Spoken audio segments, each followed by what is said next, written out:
doctors are one of the most unhealthy populations because they don't take care of themselves. They don't get enough sleep. We're designed to, work on call overnight and still go to work the next day and, trust that our brains are working like we're superhuman, and we're not. We're regular old people.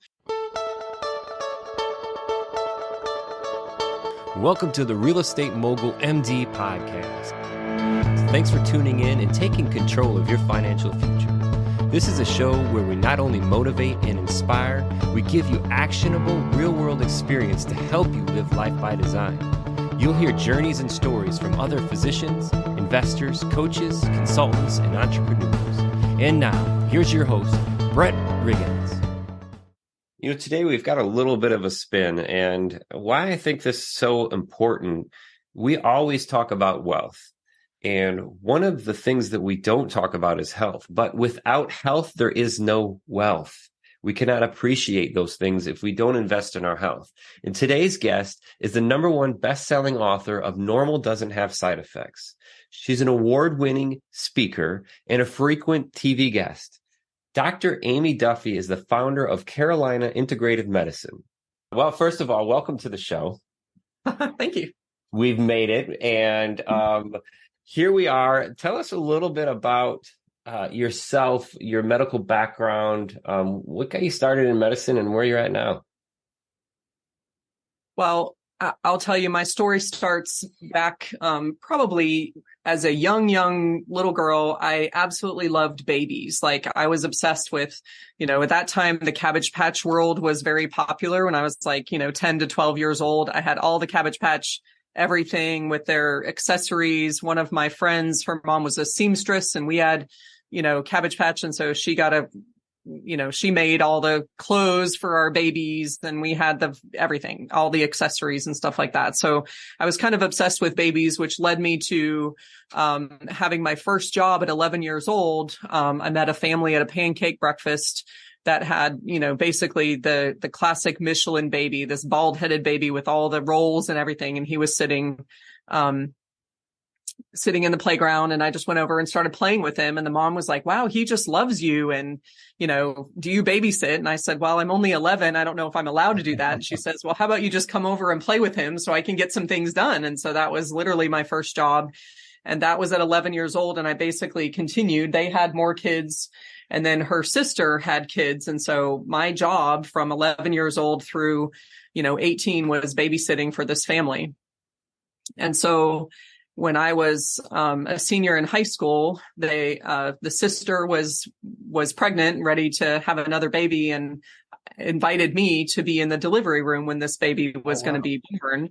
And I mean, I didn't even know what to expect, what to do, but I was so happy about babies. I was like, of course. So it's actually, I grew up in Boulder, Colorado, and this was Thanksgiving. And got the phone call about 9:00 on the night of Thanksgiving that she was in labor and it was time to go to the hospital. And so, I remember driving because it was just starting to snow a little bit, but there was just nobody on the road because it was Thanksgiving night and it was just dead. So got to the hospital in just record time. And, I didn't know what to expect. So I was in this big hurry because I thought I was going to miss everything. And, not realizing, even though it was baby number 2 for her, that, labor takes a long time. So she was in and out of the bathtub, and she was walking up and down the hallways, and, all this breathing and all these things. And it's 3:00, 4:00 in the morning. And I'm over here trying to stay engaged as a teenager, but half asleep at the same time. And then all of a sudden it was action time, and, all these people are coming in the room and everything's happening. And they had me kind of up behind her head. So I wasn't right there at the business end of things. And so that was baby Joshua that was born and, delivered and put right on her stomach. And I was just sitting right there, kind of looking over her shoulder. And I just thought, this is the coolest thing ever. And this is what I want to do. I want to deliver babies. And I toyed with being a midwife for some reason, just because I liked the natural approach to things. But I knew ultimately that, going to medical school and pursuing that was really what I wanted to do.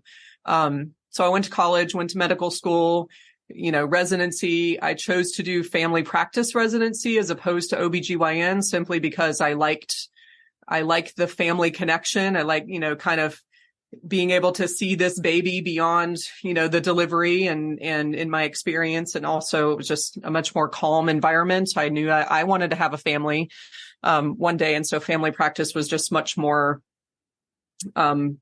conducive to that lifestyle, in my opinion, as I went through. So since that time, I've delivered 1,000 babies in my career, including delivering my number 4. So I've had 4 babies, myself.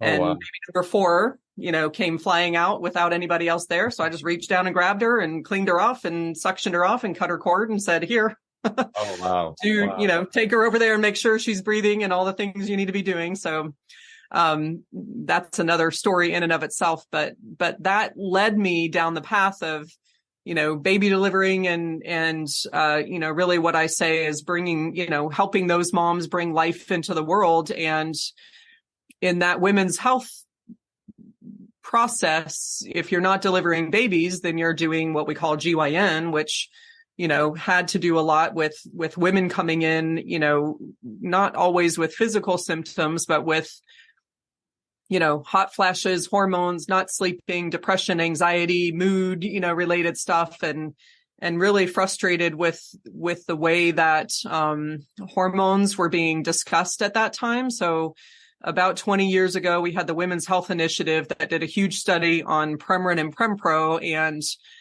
delivered, some information that shared with us that those particular hormones had a lot of risks associated with them. And they actually stopped one of the arms of the planned 7-year study early because they were seeing such huge risks, associated with death, with strokes and heart attacks and cancer risk and things like that. So as I started to learn more about hormones and sitting there in front of somebody saying, well, I can give you this to help with your hot flashes that are dealing with your acute situation, but I don't feel comfortable with what that looks like for your long-term health. And I'm, as a physician, I'm not, I promise to do no harm. And I feel like these are harmful.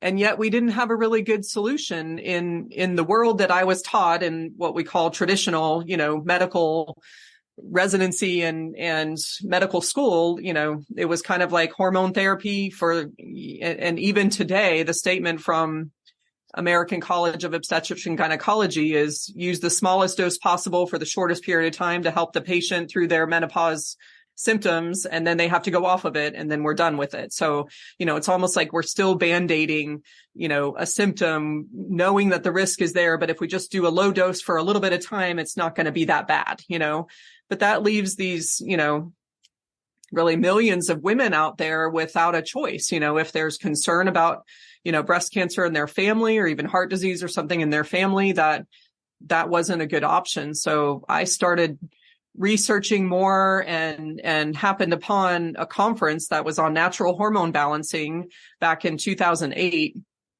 And I went to this conference and it was just like the Alice in Wonderland, walking through that tiny little door into this world of what we term bioidentical hormone replacement, and recognizing that there is an alternative way that's different than this, what, was traditionally given to us by the drug reps and, big pharma basically, is that, we can test women's hormones. We can see what's out of balance. We can prescribe something that's specific to them, through compounding pharmacies, and really help to support the symptoms without significant risk, with actually oftentimes improving their risk, because some of the risk is the fact that it's out of balance.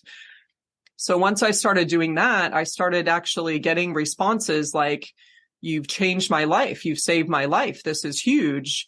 And that idea of, bioidentical hormone can really be then expanded into other parts of our health, so whether it's our heart health, it's our gut health, it's whatever the imbalance is, whatever the dysfunction is, if we can find out why, and then we can support that imbalance, whether there's a deficiency or an overgrowth or an abundance of something, we take care of that.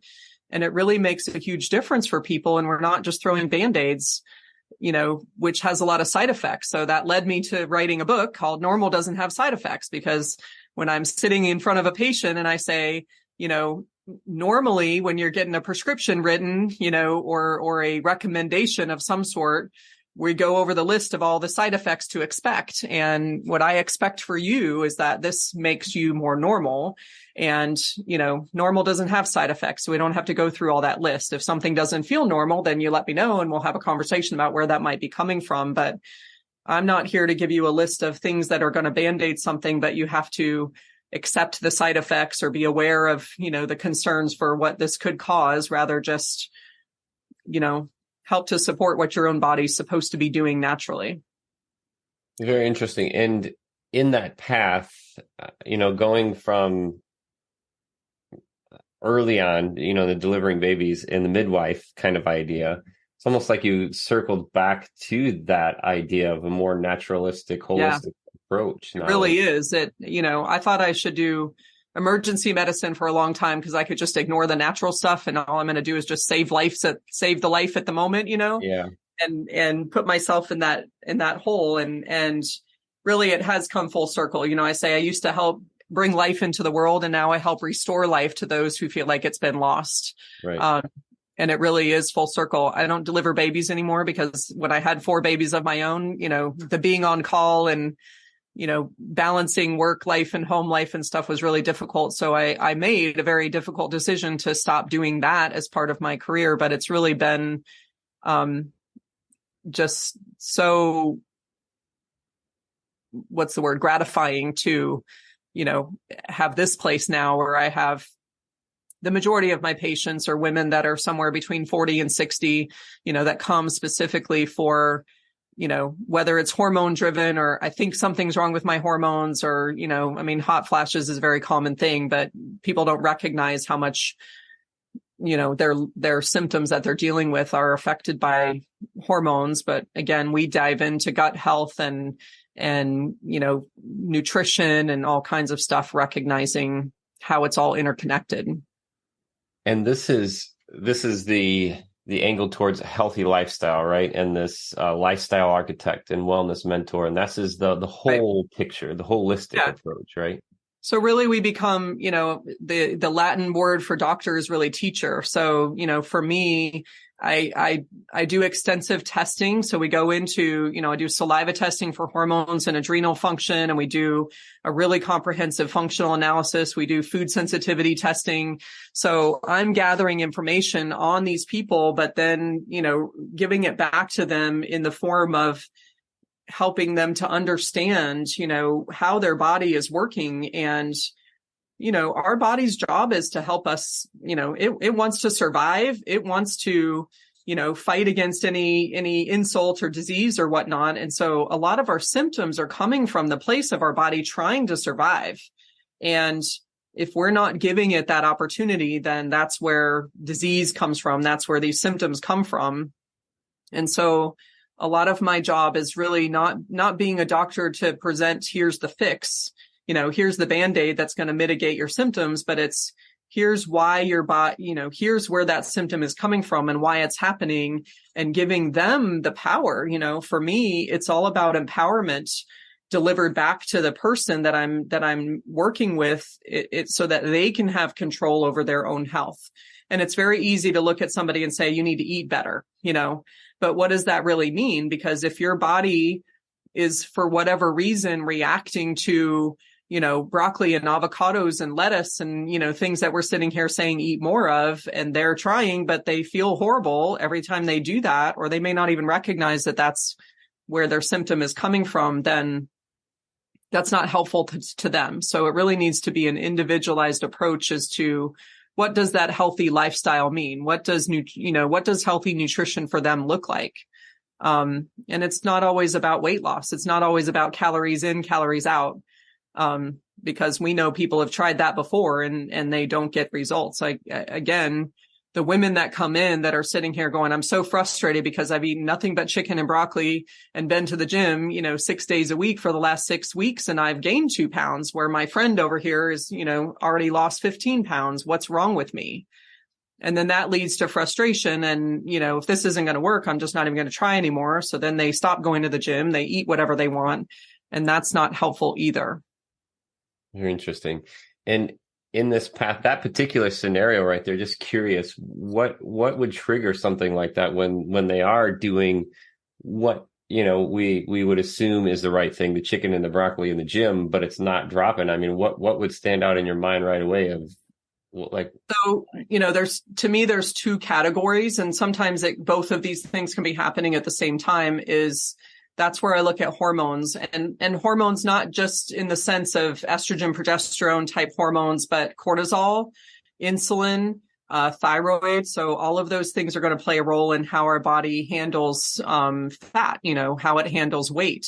And particularly from a cortisol perspective, there's a lot of conversation out there. We live in a stressful world. I mean, there's just stimulus coming at us from 82 different directions on a daily basis, right? Probably more than that. And when I started testing, generally speaking, everybody thinks their cortisol levels must be through the roof. They're so high because, I'm so stressed out. Life is stressful, stress everywhere. And really, when I start testing people that come to see me, their cortisol levels are really low. And what's happened is they've gone through, sprinting the marathon of life uphill all the time without really resting, recovering, to the point where the adrenals don't have the ability to kick cortisol out anymore. And, they're still in survival mode for the most part, but they're in this kind of what we call tired and wired. They're barely making it through their day, but then they're not getting adequate sleep because their body's still kind of in this hypersensitive response. And so low cortisol comes in. And if you go back to kind of caveman days, if somebody had low cortisol, you would say, your innate response is stay in the cave, because if you go out into the world, you're not going to be able to recover, from a fall, or you're not going to be able to run from that tiger that might be chasing you. So you should stay in your cave. And when we stay in our cave, we hibernate, which means we store fat because we don't know when the next meal is going to come, right? So it's kind of like winterizing all the time. And so I see that all the time, that, people that are trying to push themselves to exercise and push themselves to eat right, despite their efforts, because their cortisol is so low, their body's not going to let them, release. It's in hibernation. It's in stay in your cave mode. And that, psychologically that stresses them out because generally they're exhausted. So they're trying to get to the gym, but it's really almost making them sprint more. And I actually prescribe for a lot of people when they first start working with me not to exercise. Now, that doesn't mean not move at all and you have permission to just be, lazy couch potato, but like maybe the HIIT workout is not where we need to be right now. We need to be breathing and, doing a little bit more calming yoga, stretching until your adrenals start to kick in and recover a little bit more. And then we can go into that, more fat burning stuff. So, when we have low cortisol, that affects the thyroid. When we have, somebody going through the phases of menopause that can happen, those hormone changes can generally lead to differences in how we store fat in our body. So, we're talking specifically about weight loss for women. Again, calories in, calories out is not always the solution. The other thing that I see a lot, and most of the time when somebody comes to me, we're walking them through some nutrition changes based on what their food sensitivity test is telling us. So if their body's, reacting to all the stressors it's been exposed to, and then there's additional stressors coming in because their gut's a mess and they're reacting to their food they're eating, then that's an additional stressor that's going to relate back to those cortisol responses. So removing the foods that are stressful for their system helps to give some relief there. And then they're more focused on what they're eating. So that in and of itself minimizes the snacks and you have to really be conscious of, is this food I'm putting in my body something that's going to be, fuel for my system, or is it going to create more stress that's going to, take me down a notch? But the other thing that we take people through is a detox because, one of the best storage units for toxins that we're exposed to is fat. That's why we're seeing fatty liver in people. These toxins that are coming in, whether it's through things we can control, like, junk food, processed food, alcohol, things like that. Medications we can't always control, but those are chemicals that are coming in that our liver has to deal with. There may be environmental things in our water, food, air that we're breathing, stuff like that we can't really control. But all of that, your liver is having to deal with every day. And it's kind of like the filter in your dryer. If you're doing load after load after load of laundry and you never change the filter in your dryer, well, your dryer is going to be less efficient and, eventually could break down or cause a fire or something. But, you put that load in, you hear the timer go off, you go open the door, you feel the heat. So, your dryer's working, but your clothes are still wet.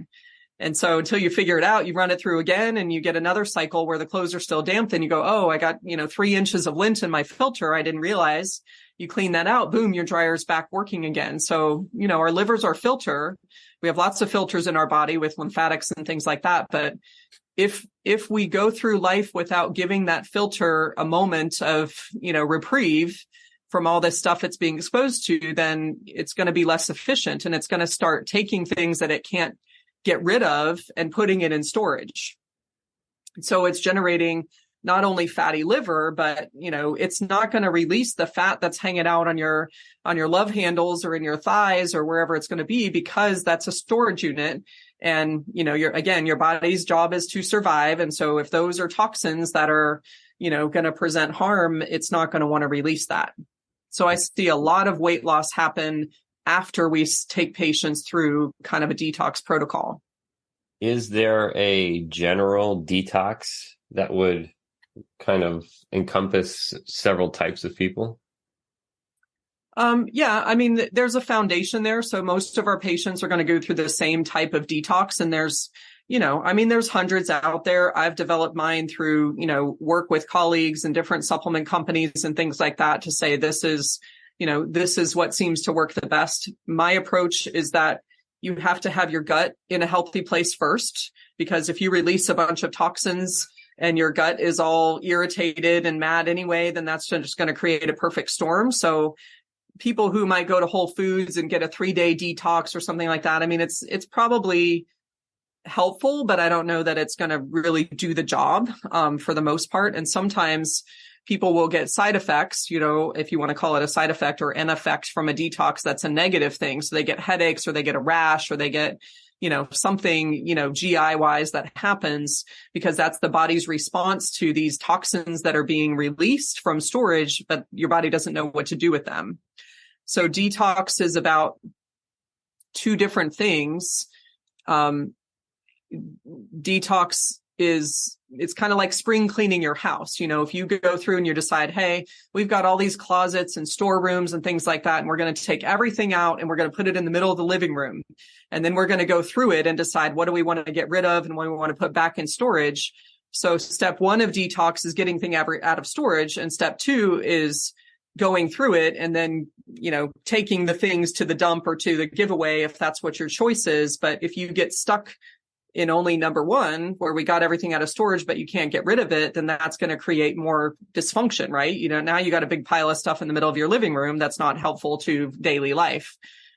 So I love to use these analogies to help people to understand kind of what a detox protocol is. So in our process, in our program of coaching people through this, step number 1 is getting your gut in a place where it's going to be able to handle that. So eliminating those foods.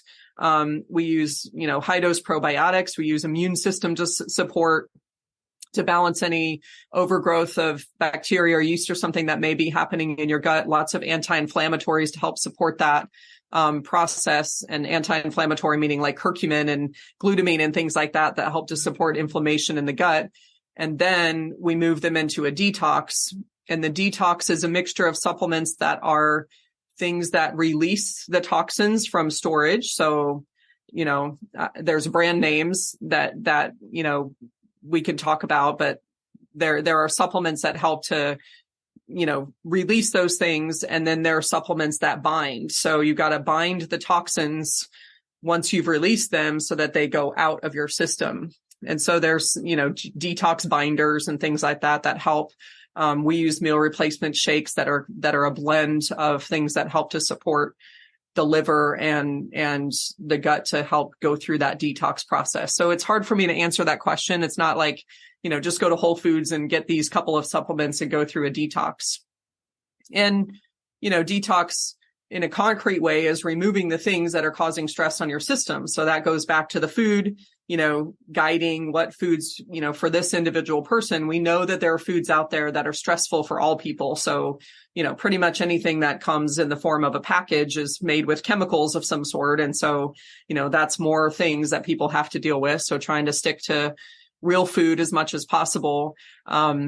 We can go on a whole tangent of gluten and dairy and, all those things are, that's kind of a common theme these days. But, I think gluten is not, it's not just about the gluten itself, but, when we were little, we used to go to the bakery and you'd buy fresh bread and there was day old bread that was half off, sitting on the back of the counter because it was already stale. And, that was good for French toast or croutons, but not for your fresh bread, sandwich or whatever. And now these days we can go buy bread that's been sitting on the counter, or on the shelf at the grocery store for already 2 weeks. And then you can bring it home and it can sit on your counter for 2 weeks without having to be refrigerated. And it's still, you open the bag and it still smells good and it's fresh as can be. And, there's not any mold on there. So what did they do to that bread to make it last longer? Right. And I think that's what a lot of people react to more so than just gluten. And so helping people to understand, what are we putting into our body and what's making our body have to work hard versus what's fuel that's going to get it to be able to do its job. This is so important too. So the name of our show is Real Estate Mogul MD. It's not, health mogul. It's not detox mogul. It's not any of that. But the reason why I was so engaged in the conversation, Aimee, is because without health, there is no wealth. And 100%, yeah. In my mind, I'm also tying the pieces of, removing those stressors and the things that affect you.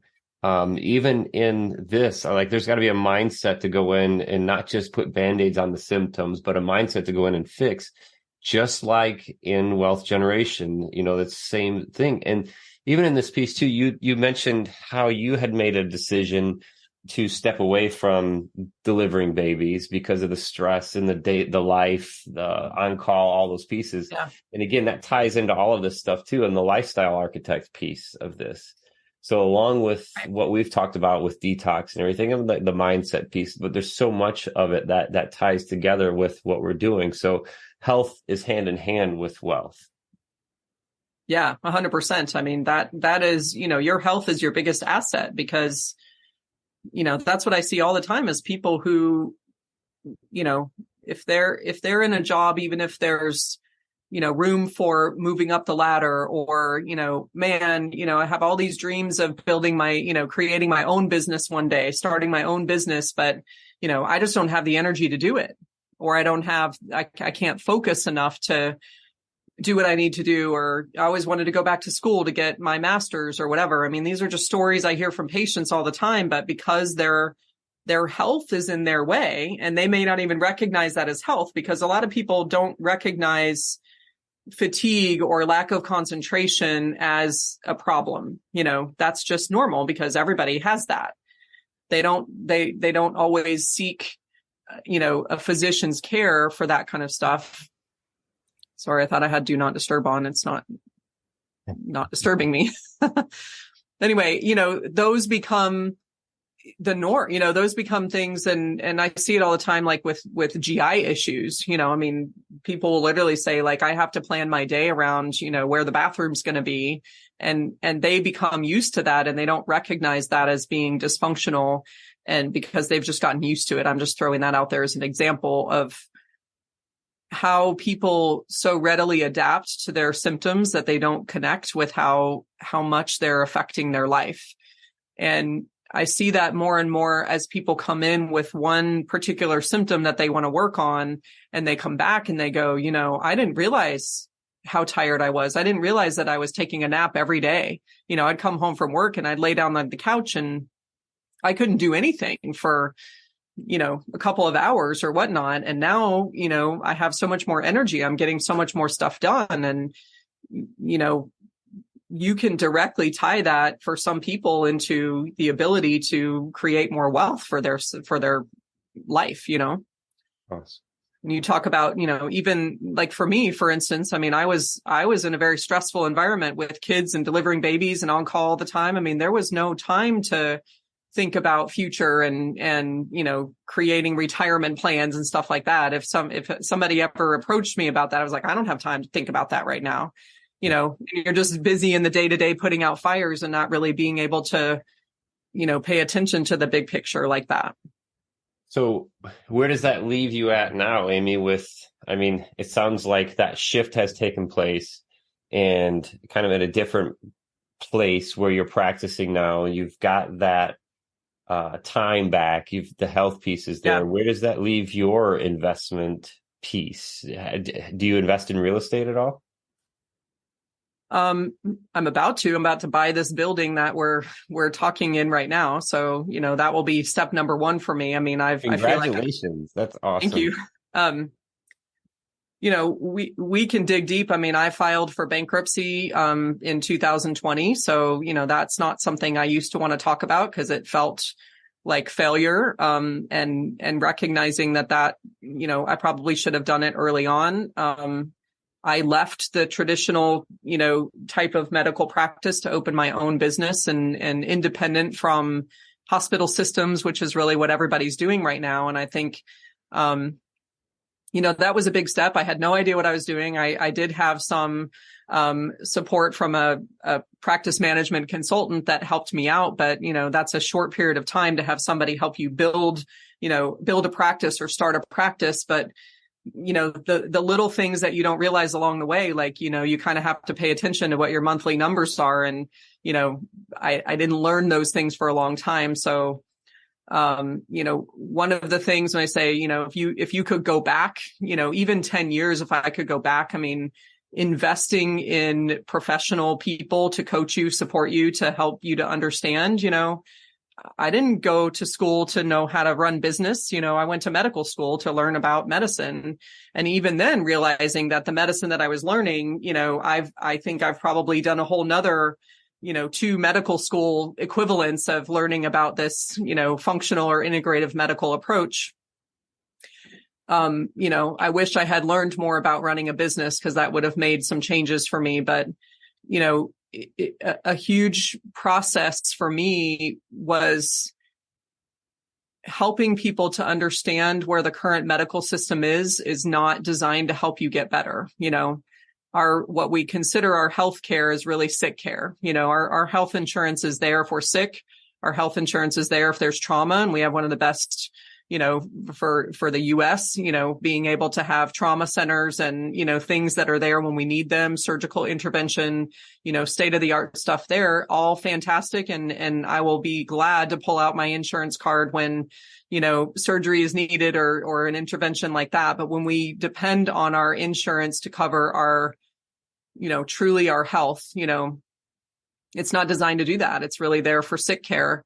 And the time, unfortunately, most people are spending somewhere between 7 and 10 minutes in front of their doctor, and half that time is the doctor typing in the computer. It's not there to help people to understand and do this, education that I was talking about earlier. That takes a lot of time. I spend, my visits are 60 to 90 minutes with my patients. And there's no bill on an insurance form that I can put for that kind of time. So, that was something I had to recognize for myself and then try to help educate patients on, it's an investment. Your health is an investment, just like, talking about real estate as an investment, it's not free.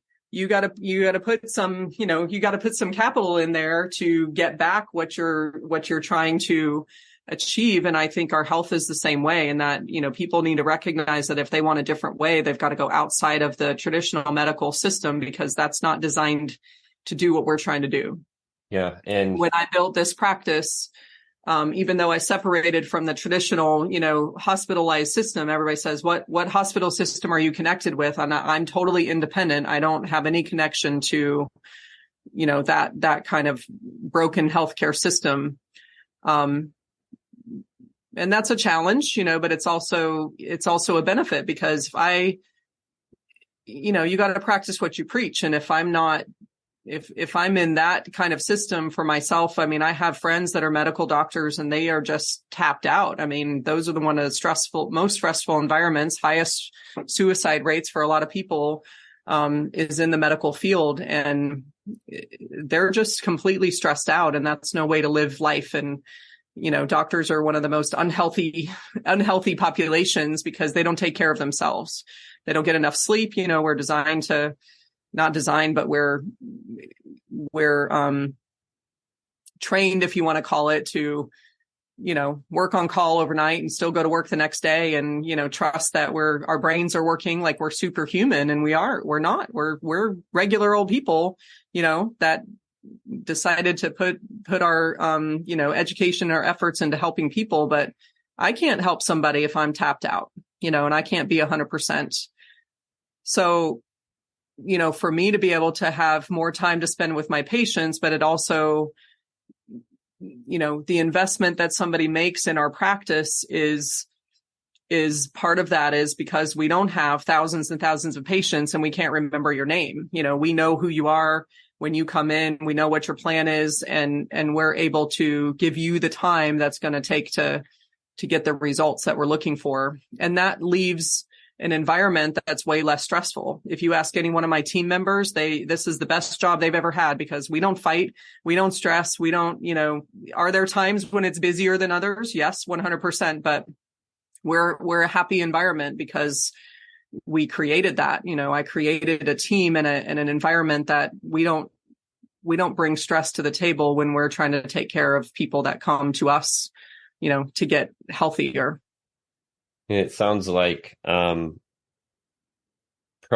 versus reactive. Exactly. And it's that difference of then how can I charge? And I'm not a physician, but having a lot of hours in discussion about this, the way that it's billing, whether it's insurance or cash only, and what you mentioned about the doctor only spending 7 minutes in the room and half of it was typing. And it's just, how can I bill for that? And I hear so many frustrations of the hours and hours and hours that, like pain care or something, where there's so many hours that aren't billable, where you're working, right, and you can't spend that time with the patient. So it makes me think of taxes, because when you look at taxes, it's proactive versus reactive. And when you're on the proactive side, you're going to produce a solution for yourself. Yeah. So. And you might pay more in taxes, but it's because you invested more and you made, you got a return on that investment. So, again, when people invest in their health by coming to us, our charges for the most part are based on their plan. So a person comes in and they, we have a consultation that, is anywhere from 90 minutes to 2 hours, depending on the severity. They have a discovery call first. So, they don't just get a call and make an appointment. There's a process of understanding where they're coming from before they get here. And then, whether it's myself or another one of my providers that's, creating their plan for them, your plan needs to be a 6-month, a 9-month, a 12-month process. And the investment in everything included in that, including our time, your supplements, your, IV therapy, whatever it is that we're including in that, is all one package. And so we can, put it all together in bundling, and there's no fee for service. So I get away from the, how much time, how much is my hour worth? Right. Because like you said, there's a lot of time that is spent outside of patient care, direct patient care, that is going on to help them. Right. To be proactive. And if the listeners want to know more about this and more about the lifestyle architecture and how you have been able to advocate that proactive piece, being a wellness mentor, they can find you at AimeeDuffyMD.com, AIMEEDuffymD.com. Is that the best place that they could reach out to you? Yeah, I mean, that's my personal website. Carolina Integrative Medicine is my office. And there's a lot more information on there specific to, what we might do with patients. And, if it's a kind of like, do you treat this? Do you treat that? That website has a lot of, list of types of symptoms that somebody might be dealing with, and, approaches that we might have. from that perspective. So, there's a balance of educating patients out there. One of the things that's, if you want to call it a passion of mine, but I'm only one person. And for me, the amount of people that I've been able to help in the short period of time that I've been doing this and hopefully continue for a long time is recognizing that, why do I go on podcasts like this? I mean, I'm not going to say I don't need new patients, but it's not marketing to get new patients. It's helping people to understand if they're listening to this podcast in Texas or California or some other state where I'm not licensed there and I don't expect them to become my patient, but could they say, I wonder if there's a doctor that does what Dr. Duffy does in my area? Then, this time that I've spent talking to you, they listen and they go find a doctor that maybe will give them, even half of what we could potentially do, but it's better than what they've been receiving in traditional care. Then I've touched that life too. And, there's only so much time in the world and only so many people you can have interactions with. And I have interns here. We're Clemson University is our local college. And so I have a lot of interns that are either pre-med or they graduated, they're taking a gap year in between med school, and they come here to work as scribes. So they're sitting in on every patient with me because they're typing up my charts. So I'm not spending time with my back turned to the patient on that computer writing my notes. I've got a medical student or a pre-med student that's doing that for me. With the proper training and whatnot, they, then they're experiencing a different way of medicine. So, they may have a patient that's similar to what they remember us dealing with in their future. And they go, hey, I remember there was another way that this was addressed. Maybe I can help them, in a different way than what traditional medicine is. So, to me, that's, it's another way for me to, expand what my knowledge is. I can only, get it out of my head so much to pass it on to our future, our future medical providers, whether they're doctors or PAs or whatever they're going to be. Yeah. And just everybody listening too, that planting that seed of that proactive perspective, I think is a great way to look at it as opposed to just being reactive. And without health, there is no wealth. So it doesn't matter what we've got stacked in permanent passive income or what type of investments or how much of an income we're making, how high of an income we're making. None of it matters if you're not healthy, if you can't enjoy it. Yeah. So, you can't do anything with it. It's no fun, Right. So I think it's really important and just getting that just thought out there. So, of looking at it in that way, just looking at it a different way. So I've enjoyed the conversation, Aimee. I appreciate your time today. Awesome. And from one South Carolina person to another here. Not too often do we get to say that. Yes. It's been a pleasure. So I've got the website. We'll put that in the description as well too. And I love their chat today. It was about health, not wealth. Time. Health is our wealth though. It is your biggest asset. And, if you're not building that and investing some percentage anyway in your health, then again, the numbers in your Bitcoin or in your savings accounts and whatnot, the cheapest thing you can do is be dead. Let's put it that way, and that's really not where we want to be. Yep, absolutely. So thank you again for your time today. And thank you to the listeners today for giving us a listen. And I hope it piqued your interest today. Just kind of, thinking about not only your perspective of being proactive with your health, but and even maybe passing that along, paying it forward to your patients as well too, and just keep that effort going that Aimee's working hard towards and shifted her life towards. So thank you again for that, and thank you for listening, and we'll catch you on the next one.